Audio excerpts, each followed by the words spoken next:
নমস্কার বন্ধুরা, আমাদের ইউটিউব চ্যানেলের পক্ষ থেকে তোমাদের সবাইকে জানাই স্বাগত। তো আজ আমি তোমাদের সঙ্গে কথা বলবো কলকাতা পুলিশের একটা নিয়োগের সম্বন্ধে। তো যেখানে তোমাদের কিন্তু কনস্টেবল এবং লেডি কনস্টেবল পদে নিয়োগ করা হচ্ছে। তো এখানে যারা ট্রান্সজেন্ডার আছো তারাও কিন্তু এখানে কনস্টেবল পদে অ্যাপ্লাই করতে পারবে। শূন্য পদ আছে কিন্তু 3734টা, খুব ভালো একটা ভ্যাকান্সি। এবং যার লাস্ট ডেট হচ্ছে 29শে মার্চ 2024। তো আজকে এই ভিডিওর মধ্যে এই নোটিফিকেশানটা তোমাদের সঙ্গে পুরো ডিটেলে আলোচনা করছি। তো ভিডিওটা স্কিপ না করে সম্পূর্ণ ভিডিওটা দেখতে থাকো। তো তার আগে বললে কি, যদি আমাদের চ্যানেলে নতুন হয়ে থাকো এবং অবশ্যই সাবস্ক্রাইব করে না দাও, তাহলে কিন্তু চ্যানেলটিকে অবশ্যই তোমরা সাবস্ক্রাইব করে নাও, পাশে থাকা বেল আইকনটি প্রেস করে দাও, যাতে আমাদের চ্যানেলে আসা পরবর্তী সমস্ত ভিডিও নোটিফিকেশান তোমরা সবার আগে পেয়ে যেতে পারো। তো আমরা এখন চলে এসেছি কিন্তু সরাসরি অফিসিয়াল নোটিফিকেশানে। তো তোমরা দেখতেই পাচ্ছ নোটিফিকেশানে কিন্তু প্রকাশ করেছে ওয়েস্ট বেঙ্গল পুলিশ রিক্রুটমেন্ট বোর্ডের তরফ থেকে। তোমরা দেখতে পাচ্ছ তোমাদের কিন্তু এখানে কনস্টেবল এবং লেডি কনস্টেবল পদে কিন্তু নিয়োগ করা হচ্ছে। পে স্কেল তোমরা যেরকম নর্মালি পে স্কেল হয়ে থাকে কলকাতা পুলিশে, এখানে তোমরা সেরকমভাবে কিন্তু পে স্কেল পেয়ে যাচ্ছ।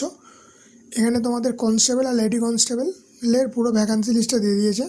তো কনস্টেবলের জন্য দেখতেই পাচ্ছ তোমাদের এখানে 3464টা ভ্যাকান্সি এবং লেডি কনস্টেবলের কিন্তু 270টা ভ্যাকান্সি।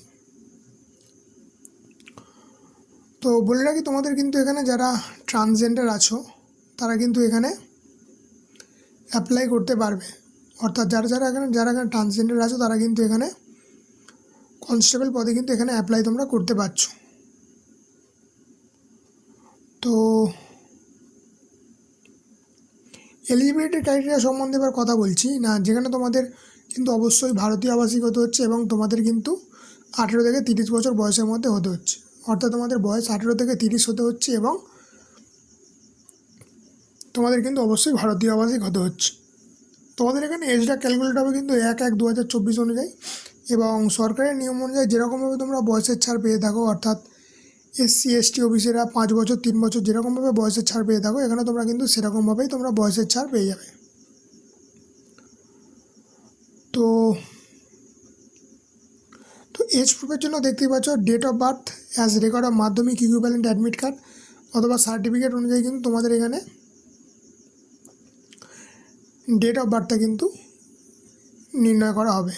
তো এডুকেশনাল কোয়ালিফিকেশান যেটা তোমরা এখানে দেখতে পাচ্ছ, তোমাদের কিন্তু মাধ্যমিক পাস করলেই কিন্তু এখানে তোমরা আবেদন করতে পারছো। অর্থাৎ তোমাদের এখানে ন্যূনতম যোগ্যতা হচ্ছে মাধ্যমিক পাস। তো বলে রাখি, ল্যাঙ্গুয়েজ তোমাদের কিন্তু এখন অবশ্যই বাংলা ভাষা লিখতে পড়তে জানতে হচ্ছে। যেহেতু এটা ওয়েস্ট বেঙ্গলে নিয়োগ করা হচ্ছে, তাই তোমাদের কিন্তু অবশ্যই বাংলা ভাষা লিখতে পড়তে জানতে হচ্ছে।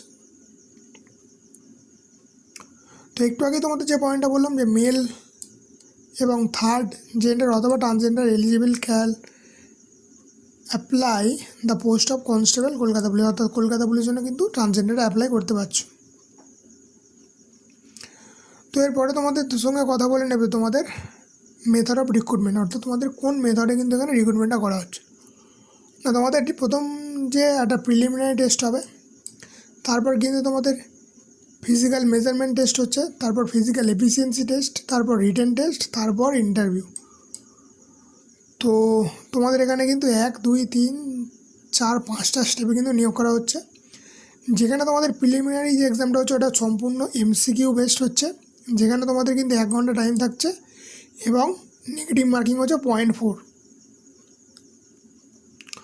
তো বলে রাখি, তোমাদের কিন্তু এখানে যে সাবজেক্টগুলোর ওপর পরীক্ষা হচ্ছে যেটা হচ্ছে তোমাদের জেনারেল অ্যাওয়ারনেস বা জেনারেল নলেজ, সেটা হচ্ছে 40 মার্কস, ম্যাথামেটিক্সের ওপর 30 এবং রিজনিংয়ের ওপর 30।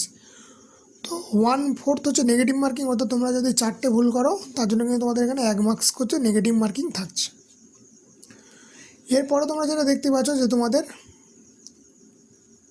ফিজিক্যাল মেজারমেন্ট টেস্ট, এটা হচ্ছে তোমাদের ফিজিক্যাল মেজারমেন্ট টেস্ট, যেটা তোমরা এখানে দেখে নাও যে মেল ক্যান্ডিডেটদের জন্য তোমাদের হাইট হতে হচ্ছে কিন্তু 167 এবং ওয়েট হতে হচ্ছে 57 এবং চেস্টটা না ফুলিয়ে সেটা হচ্ছে 78 এবং এক্সপেন্ড করে বা বাড়িয়ে যেটা হচ্ছে 83।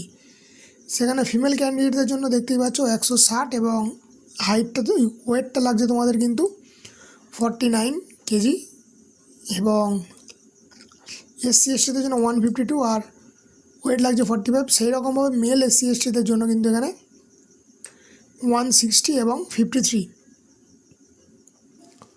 এরপরে যদি তোমাদের সঙ্গে কথা বলি যেটা তোমাদের ফিজিক্যাল মেজারমেন্ট টেস্ট অর্থাৎ পিএমটি, এখানে তোমাদের কিন্তু 1600 মিটারের একটা রেস হচ্ছে, যেটা হচ্ছে তোমাদের কভার করতে হচ্ছে 6.36 মিনিট 30 সেকেন্ডে। এটা হচ্ছে মেল ক্যান্ডিডেটের জন্য, এবং ফিমেল ক্যান্ডিডেটের জন্য 800 মিটারের রেস হচ্ছে, যেটা তোমাদের এখানে 4 মিনিটের মতো কভার করতে হচ্ছে। তো এরপর আমি তোমাদের সঙ্গে কথা বলবো যে তোমাদের ফিজিক্যাল এফিসিয়েন্সি টেস্ট এবং ফিজিক্যাল মেজারমেন্ট টেস্ট, এই দুটো টেস্টই কিন্তু তোমাদের এখানে কোয়ালিফাইং টেস্ট। অর্থাৎ এখানে যদি তোমাদের কোয়ালিফাই করে দাও তাহলে কিন্তু তোমাদের আর কোনো সমস্যা নেই, এবং তোমাদের যে মেরিট লিস্টটা তৈরি হবে সেটা কিন্তু তোমাদের এই final written test plus interview. তো এখানে তোমাদের বলে রাখি যে ফাইনাল রিটেন টেস্টটা তোমাদের হবে 85 মার্কস এবং ইন্টারভিউটা হবে কিন্তু 15 মার্কস। না, ফাইনাল রিটেন টেস্টার যে তোমাদের সাবজেক্ট সেটা তোমরা দেখতেই পাচ্ছ। জেনারেল অ্যাওয়ারনেসে 25 মার্কস থাকছে, ইংলিশে থাকছে 10 মার্কস, ম্যাথামেটিক্সে থাকছে 25 মার্কস এবং রিজনিংয়ে থাকছে 25 মার্কস। তো এখানে তোমাদের কিন্তু 1/4 নেগেটিভ মার্কিং থাকছে, এবং তোমাদের এটা হচ্ছে কিন্তু এমসিকিউ বেসড, এবং এর জন্য তোমরা কিন্তু টাইম পেয়ে যাচ্ছ 1 আওয়ার।